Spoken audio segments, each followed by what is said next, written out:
Acid ആണോ base ആണോ എന്ന് നമുക്ക് മനസ്സിലാക്കാൻ സാധിക്കും. ഇങ്ങനെയുള്ള സൊല്യൂഷൻസ് പറയുന്ന പേര് ഇൻഡിക്കേറ്റേഴ്സ് ആണ്. ഇവിടെ ഉപയോഗിച്ചിരിക്കുന്നത് തൈമോൾ ബ്ലൂ എന്ന് പറയുന്ന ഒരു ഇൻഡിക്കേറ്റർ ആണ്. നമ്മളിത് വീഡിയോസിലോട്ട് ഒഴിക്കുകയാണ്.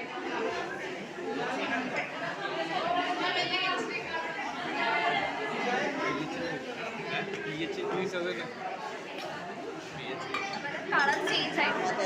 ഈ ചാർട്ട് പറയാം, ഈ പിങ്ക് കളറ് ഈ റെഡ് കളറിന് അസിഡിക് ആയിട്ടുള്ള സാധനങ്ങൾക്കാണ് ഇങ്ങനെയുള്ള കളർ വരുന്നത്. ഇത് ഗ്രീൻ ആണ്, ലൈറ്റ്ലി ബേസിക് ആണ്. ബ്ലൂ ഹൈലി ബേസിക് ആണ്. നമ്മളിതൊരു കെമിക്കൽ ഉപയോഗിച്ചിട്ടാണ് ഇപ്പോൾ pH കണ്ടുപിടിച്ചിരിക്കുന്നത്. ഇതേപോലത്തെ നാച്ചുറൽ ആയിട്ടുള്ള ഇൻഡിക്കേറ്റേഴ്സ് ഉണ്ട്. അതിലൊന്നാണ് റെഡ് ക്യാബേജ്. റെഡ് ക്യാബേജിൻ്റെ അകത്ത് ആന്തോസയാനിൻ എന്ന് പറയുന്നൊരു പിഗ്മെൻ്റ് ഉണ്ട്. ആ പിഗ്മെൻറ്റിൻ്റെ സഹായത്തോടു കൂടിയാണ് അത് ആസിഡാണ്, ബേസാണ്, ന്യൂട്രലാണ് നമ്മൾ തിരിച്ചറിയുന്നത്. അപ്പോൾ നമ്മളിവിടെ പല സൊല്യൂഷൻസ് എടുത്തിട്ടുണ്ട്. റെഡ് ക്യാബേജിൻ്റെ ജ്യൂസ് ഉണ്ടാക്കി എടുത്തിട്ടുണ്ട്. ഈ ജ്യൂസ് വെച്ചിട്ട് നമ്മൾ ഈ സൊല്യൂഷൻസ് ആസിഡാണോ ബേസാണോ അത് ന്യൂട്രലാണോ എന്ന് നോക്കാൻ പോകും.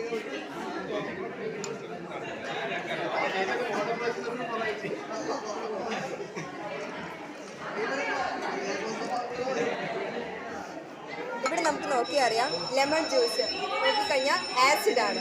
ലെമണിൻ്റെ അകത്ത് സിട്രിക് ആസിഡ് ഉണ്ട്. പിന്നെ വരുന്നത് വാട്ടർ സുഗർ സൊല്യൂഷൻ.